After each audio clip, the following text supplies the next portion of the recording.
poursuivons le récit du journal historique d'un Eustachois et racontons le déroulement de la bataille de Saint-Eustache ainsi que la destruction du village de Saint-Benoît. Mercredi 13 décembre. Tous les participants furent rassemblés sur la place de l'église avec leurs armes, comme s'il se fût agi d'une revue ou d'un départ pour une expédition. Ils étaient au nombre de 800 environ, armés et équipés de pierres et des bâtons et quelques armes. La plupart d'entre eux étaient de Sainte-Scolastique et de Saint-Jérôme, peu de Saint-Eustache. Messire Chartier était de retour au camp de Saint-Eustache. Pendant ce temps, le général John Colborne quittait Montréal à destination de Saint-Eustache à la tête de 1500 hommes. La veille de la bataille, donc le 13 décembre 1837, les patriotes de Saint-Eustache s'organisent pour aller attaquer le village de Saint-Martin sur l'île Jésus. Donc on s'organise un peu, on organise des expéditions pour aller chercher des armes, notamment à Sainte-Geneviève. Et puis finalement, on va être surpris le lendemain. On n'aura pas le temps de faire cette fameuse expédition-là. Dans l'intervalle, à Saint-Eustache et même dans les jours précédents, il va y avoir une ambiance de fête qui va teinter les jours au village. Donc la nourriture et même l'alcool va couler à flot à Saint-Eustache. Et il va y avoir une ambiance quand même assez insouciante. On s'attend vraisemblablement pas à être attaqué le lendemain, le 14 décembre 1837.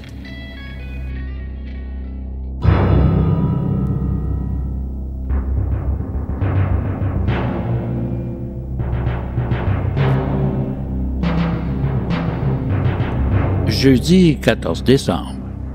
Vers 7 heures le matin, les troupes de Colborne quittent Saint-Martin dans les Jésus en direction de Saint-Eustache, où le gros de l'armée britannique s'était rassemblé. Les troupes se dirigèrent vers la rivière des Mille-Îles, traversèrent le cours d'eau à la hauteur de Sainte-Thérèse et prirent ensuite le chemin de la Grande-Côte.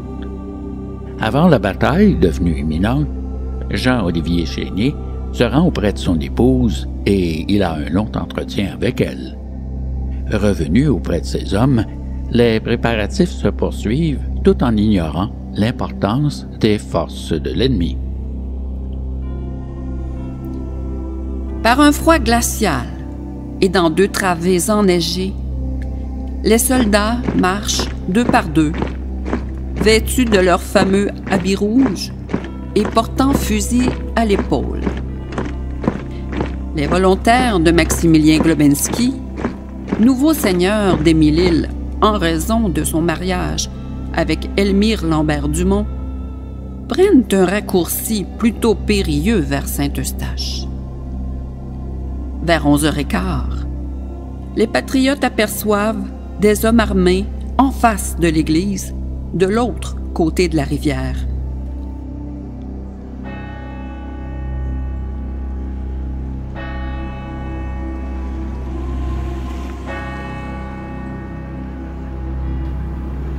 À 11h15, on vint donner l'alarme. C'était la 3e alarme depuis quelques jours. Aussitôt, tout le village fut en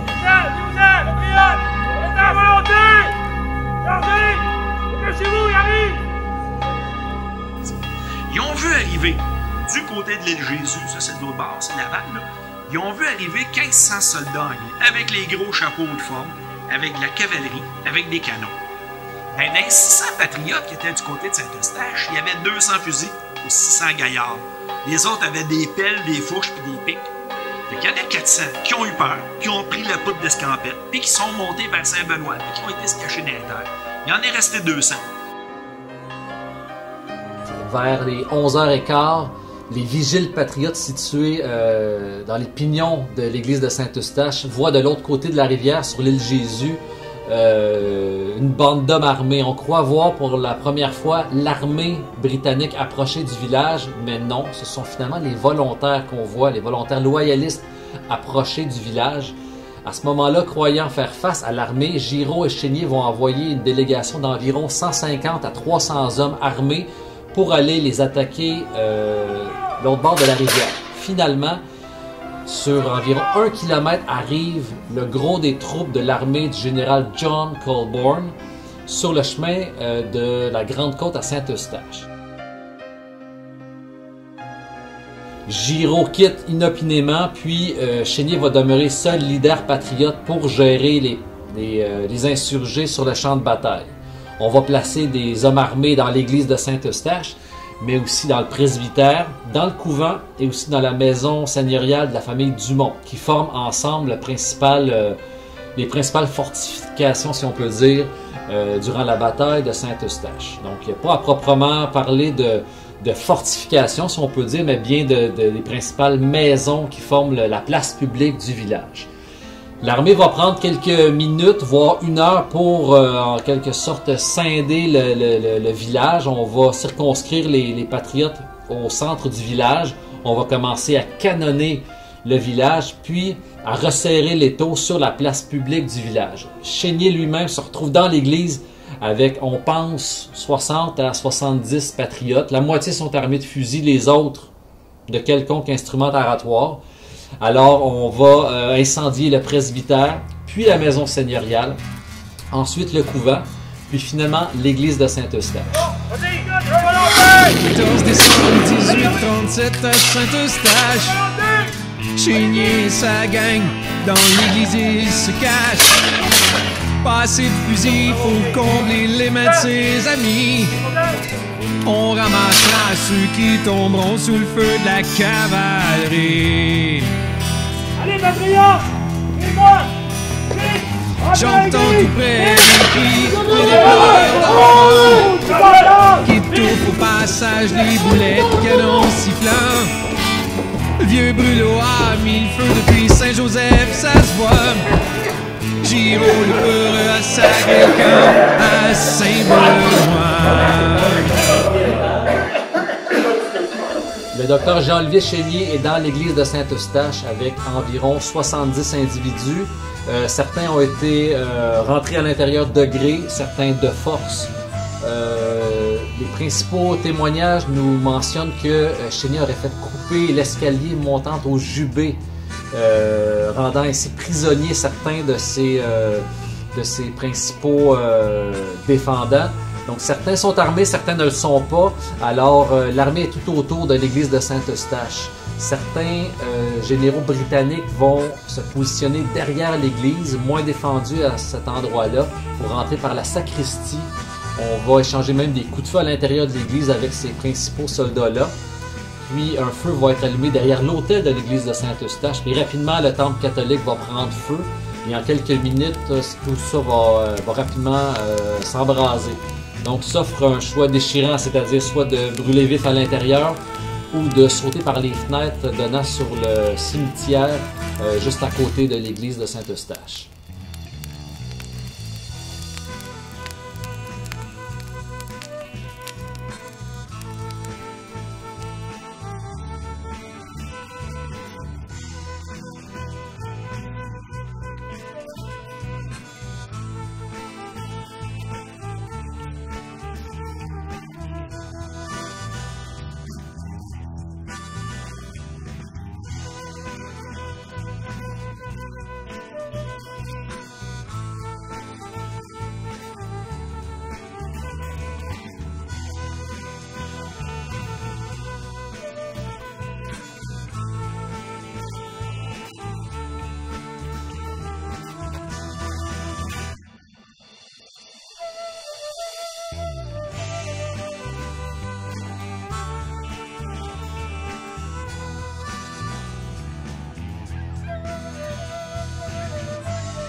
En fin d'après-midi, le docteur Jean-Olivier Chénier va réunir ses principaux lieutenants, puis va sauter par une des fenêtres donnant sur le cimetière entre l'église et le couvent de Saint-Eustache. À ce moment-là, ils sont 5 ou 6, puis mettant le pied au sol. Plusieurs témoignages en fait raconte la mort de Chénier. Il y a différentes versions. Disons, la plus répandue, la plus réaliste est que Chénier met un pied au sol avec quelques-uns de ses principaux lieutenants et reçoit à ce moment-là une balle qui va le blesser vraisemblablement mortellement. Il va faire quelques pas vers la rivière puis va tomber mort à cet endroit-là. On va retrouver son corps en fin de journée autour des 18 heures et on va le conduire à l'auberge Addison où on va faire littéralement son autopsie de la part des chirurgiens médecins britanniques pour constater que c'était bel et bien une balle de l'armée qui a tué le chef patriote.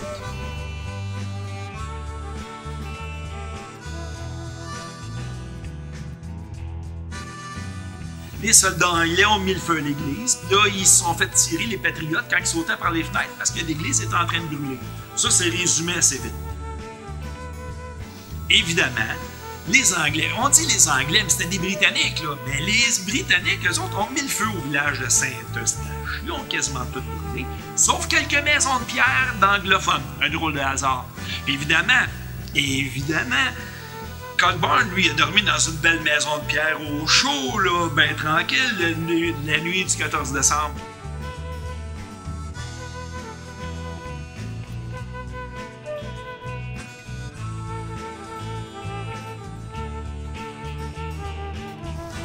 Suite à la bataille de Saint-Eustache, le 14 décembre 1837, le village, presque la quasi-totalité du village de Saint-Eustache est incendié par, vraisemblablement par l'armée britannique. Il faut savoir que l'armée, d'entrée de jeu, incendiait les maisons des chefs patriotes, des leaders patriotes. Bon, clairement, il y a eu débordement. Est-ce que c'est dû en soi aux soldats britanniques et ou aux volontaires loyalistes? Il y a un débat historique à ce niveau-là, c'est difficile à dire. Clairement, le village, quand même, est réduit en cendres, du moins le bas du village, suite au 14 décembre 1837. Les soldats et les volontaires s'adonnent au pillage à grande échelle. On détrousse même les cadavres des patriotes tués au combat. Plusieurs mauvais traitements sont infligés aux femmes et aux enfants. Dans de nombreux cas, ces sévices ont semé la mort et la désolation dans la population. Saint-Eustache comptait, avant la bataille, 150 bâtiments, nous relate l'historien André Giroux. De plus, 118 rebelles sont faits prisonniers. Ils sont incarcérés dans le hangar d'Émery-Ferré. Jusqu'à cette triste journée du mois de décembre, Saint-Eustache, au dire du journal La Gazette du 16 décembre 1837, était un centre social et intellectuel qui n'était devancé que par Montréal, Québec et Trois-Rivières. Le joli village qu'il était allait conserver à jamais les nombreuses cicatrices infligées par Colborne, dit le vieux brûlot, lors de la célèbre bataille du 14 décembre 1837.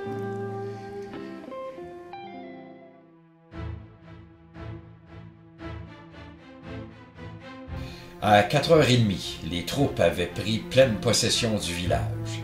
L'église ainsi que plusieurs maisons furent incendiées. La plupart des résidences du village furent victimes du pillage par les soldats et les volontaires. Le total de patriotes morts au combat s'élève à 70 et une quinzaine de blessés, tandis que du côté des Britanniques, 3 morts et 6 blessés. Presque tous ceux qui ont été tués étaient des habitants de Sainte-Scolastique et de Saint-Jérôme. Les blessés, tant patriotes que britanniques, sont amenés dans l'auberge Addison, transformée pour l'occasion en hôpital. De plus, 118 rebelles sont faits prisonniers.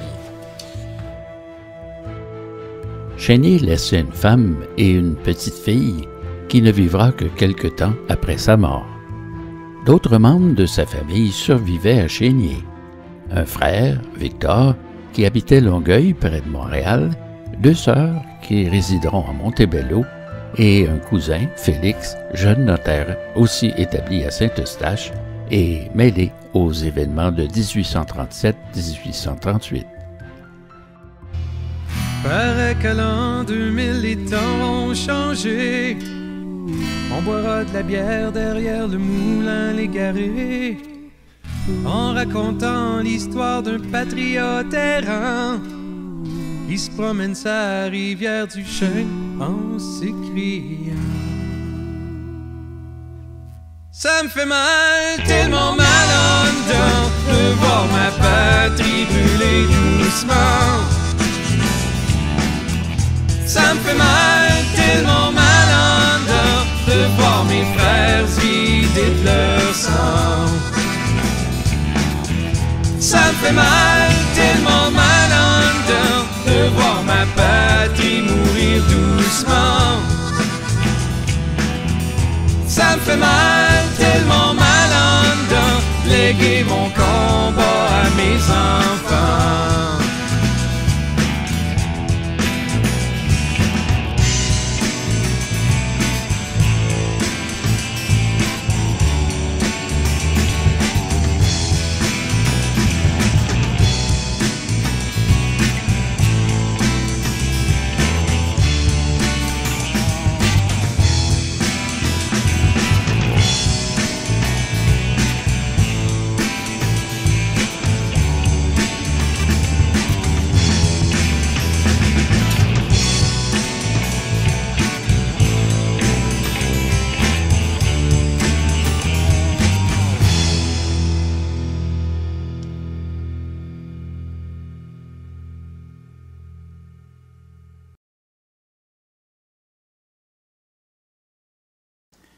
Vendredi 15 décembre.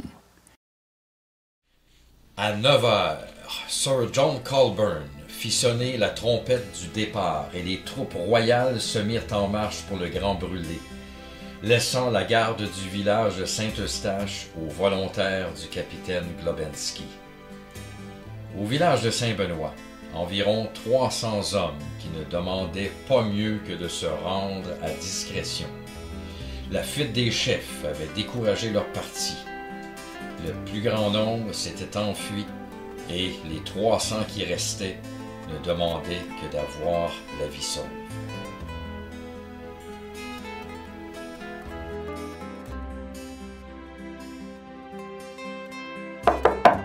Qui va là? C'est moi, monsieur le curé, vite pour partir, les Anglais arrivent! Merci, mon fils, merci.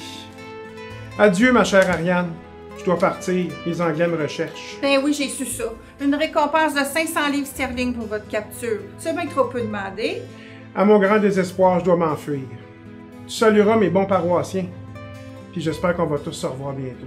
Je lui manquerai pas, monsieur le curé. Adieu, ma fille.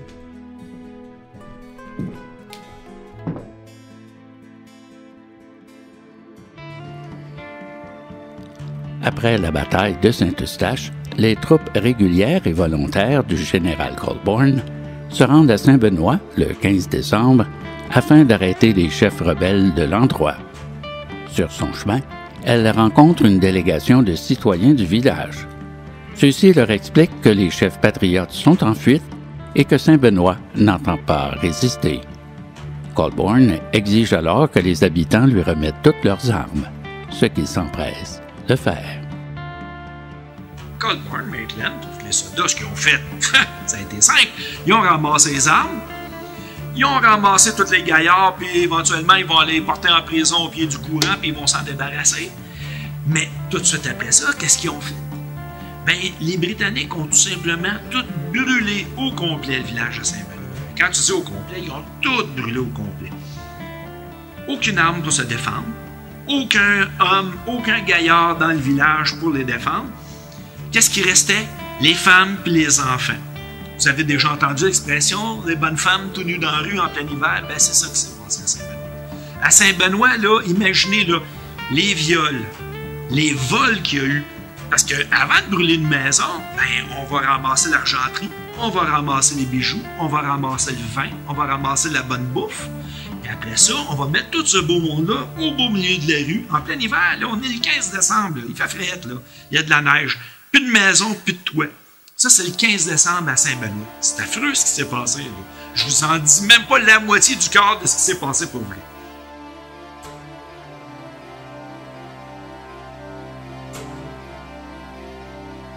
Claude-Henri Grignon écrit ses propos. Malgré l'absence totale de résistance, Colborne permet à ses troupes de raser le village, le matin du 16 décembre 1837. Tout est mis à feu et à sac. De nombreuses mères de famille sont retrouvées les jours suivants, mortes, gelées avec leurs enfants. Victorieux, Colborne sème la terreur partout où il passe. Tous les villages des environs subissent des représailles. Devant les scènes d'horreur, le gouverneur Gosford abandonne l'administration du pays à Colborne et il retourne en Angleterre. En effet, Gosford donne sa démission en novembre 1837 et celle-ci ne fut acceptée qu'en janvier 1838. Du côté d'Argenteuil, étant donné que la majorité des populations nous venaient soit des îles britanniques ou soit des États-Unis, certains étaient loyalistes, donc des gens qui avaient encore à cœur la couronne britannique, d'autres étaient des anciens révolutionnaires américains, des gens qui venaient du Vermont, du Connecticut, du Massachusetts, qui sont venus s'établir à St. Andrews, Saint-André d'Argenteuil, en montant vers la chute. Et par la suite, on a eu les populations immigrantes qui sont venues des îles britanniques. Et on parle des Irlandais, catholiques protestants et des Écossais. De l'autre côté, à Argenteuil, la majeure partie des Irlandais protestants se sont installés soit à la chute ou en poussant vers Gore, donc dans les cantons du nord d'Argenteuil. Ce sont ces gens-là qui sont descendus du nord pour venir se réunir à St. Andrews, à Saint-André d'Argenteuil, et de là, ils sont partis, toute une gang, attaquer par le flanc ouest, le village de Saint-Benoît, Saint-Placide, Saint-Benoît. Notez que finalement, les volontaires d'Argenteuil ne sont jamais venus à Saint-Eustache. Ils sont demeurés à Saint-Benoît et dans les environs. Alors, les Irlandais de Gore sont partis de Lakeview, de tout ce secteur-là en montant. Là. Quand on parle de Gore, c'est Wentworth, c'est Gore.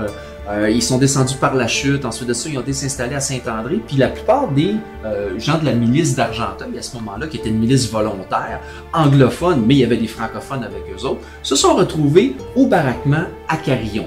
Ce baraquement-là, c'est la bâtisse du musée régional d'Argenteuil, présentement au pied du barrage de Carillon. Alors, ils sont partis de là.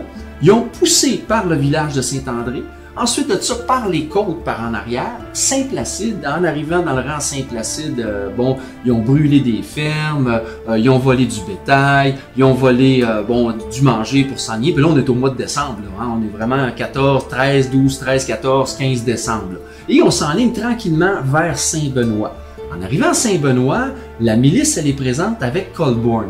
Et à ce moment-là, il se passe quelque chose d'assez épouvantable. Ils ont décidé d'eux-mêmes de brûler le village de Saint-Benoît parce qu'il n'y avait plus de bataille. La bataille était complètement réglée. Puis là, tu as cette gang d'Anglais-là, d'Irlandais protestants, d'orangistes, qui se retrouvent là, puis ils veulent absolument manger du Canadien, comme on disait dans le temps. Ils avaient une soif de vengeance. Alors c'est comme ça, c'est par pure vengeance qu'ils ont brûlé le village de Saint-Benoît.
Sur le chemin du retour, ils ont ramassé du bétail et ils ont ramassé des chevaux.